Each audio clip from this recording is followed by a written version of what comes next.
Chelsea. This is my channel, The Fancy Hat Lady Reads. I'm wearing my newest fancy booktube hat. Things are frankly pretty terrible in the world right now, and I'm pretty distracted, but it is almost the end of January, and I have not yet filmed my January monthly recommendations video, so that is what I am doing right now today. Monthly Recommendations is a Goodreads group hosted by Trina from Between Chapters and Kayla Rain. I'll leave the Goodreads group linked below so you can check it out if you want to. Every month they give us a topic, and we can recommend a list of books based on that topic. And the topic for January is historical fiction. Now, I was thinking about this, and I do like historical fiction. I do read historical fiction.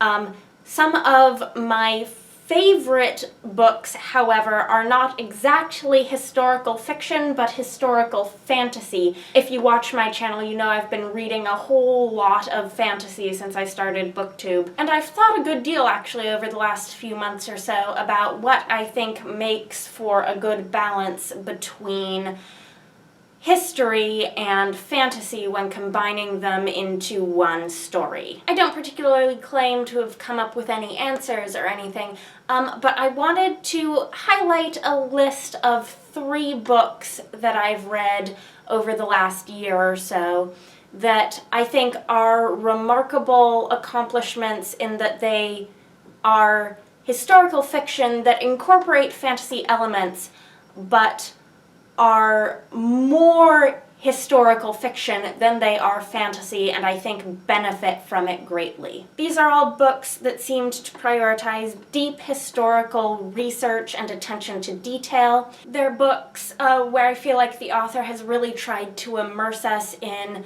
the mindset of characters who live in a certain time and place. And they're books that incorporate perhaps a more minor fantasy element, I think, in order to illuminate the historical side of the book and not vice versa, if that makes sense. Of the 3 books I want to talk about today, Fudoki by Kij Johnson is the only one that I have a physical copy of right now, so I'm going to start with this one.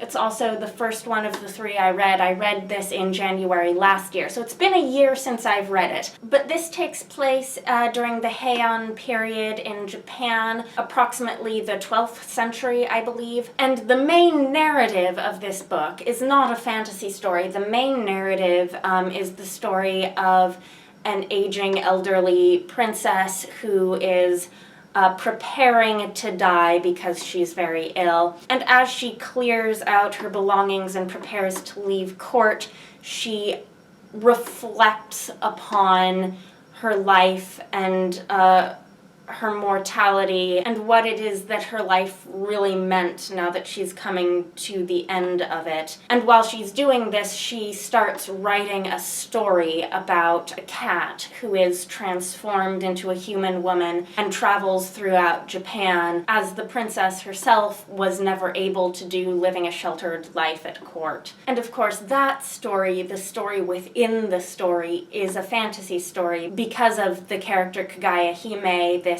cat who is transformed into a human but sees the world from the perspective of a cat. This book was the first book that I did a full review of on my channel, so I'll link my review of this and you can learn more. I think what really made this stand out to me was the intense amount of historical detail, how Kij Johnson really brought to life a historical period and a culture that is very specific, and yet uses it to evoke timeless human themes. The second book I have on this list is another book that I've done a full review of. It's a book that I do own a copy of, but I've loaned it out, and that is Bitter Greens by Kate Forsyth. I will also link my review of this one, which is a more recent review. Now, this is also a primarily historical fiction novel, but it is a novel about fairy tale history, and it is also a novel that contains within it a story within a story that is a fantasy story. And this is a book about the history of the Rapunzel fairy tale. The main narrative is a historical fiction narrative that takes place in France. You get a ton of history in this book.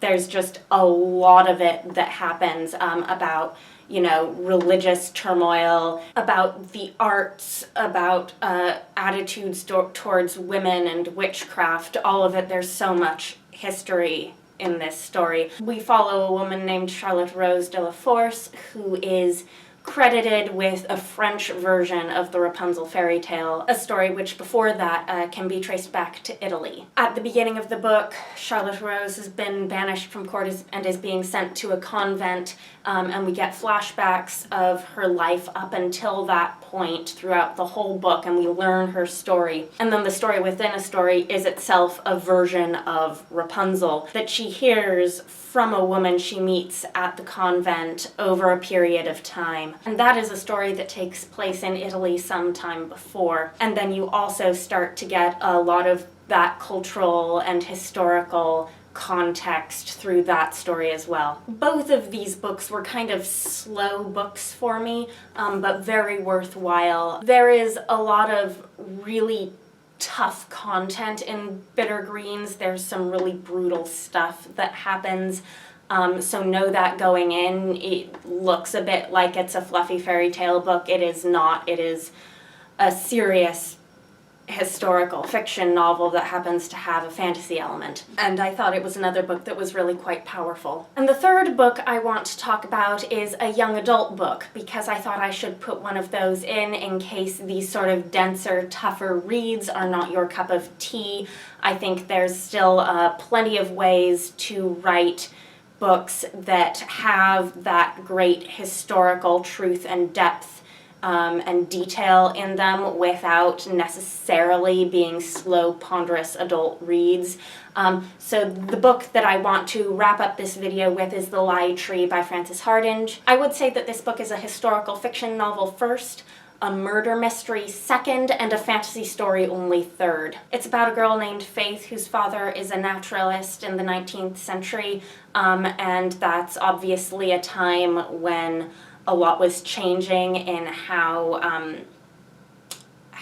people in the sciences viewed the natural world. Faith herself has aspirations in the natural sciences, but she's a girl. And instead of being a protagonist with fully formed 21st century modern views stuck in a historical setting, as I often see with young adult historical fiction or with historical fantasy, Faith is really a product of her time. Her views, her outlooks, the way she sees herself, the way she sees the women around her, are not those of a 21st century girl. But I think the author demonstrates that it's perfectly possible to make relevant social commentary that way in a book. And this is another book that has really great detail. I think it's evident in the way the characters think and behave, but also in the details of everyday life.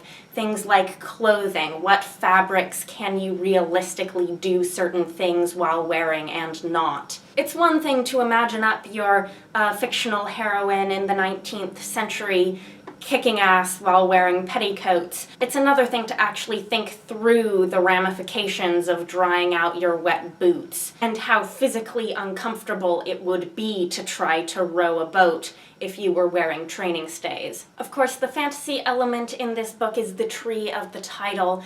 It is a specimen acquired by Faith's father, and Faith discovers that it will tell a truth to anyone who will spread a lie for it in return. It's not necessarily presented as magic within the story, though, because this was a time in history when people really didn't know what to believe about what was scientifically possible and how that might be at odds with their pre-existing views of the world and religious beliefs. And so Faith doesn't treat the tree like magic. She treats it like a scientific discovery that no one understands yet. Okay, so those were the 3 books that I wanted to talk about briefly with you today. If you've read any of these, let me know. If you have similar books, feel free to comment with recommendations. If you have opinions about historical fiction blending with fantasy, I'd love to hear it. Anyhow, have a nice day. Bye for now.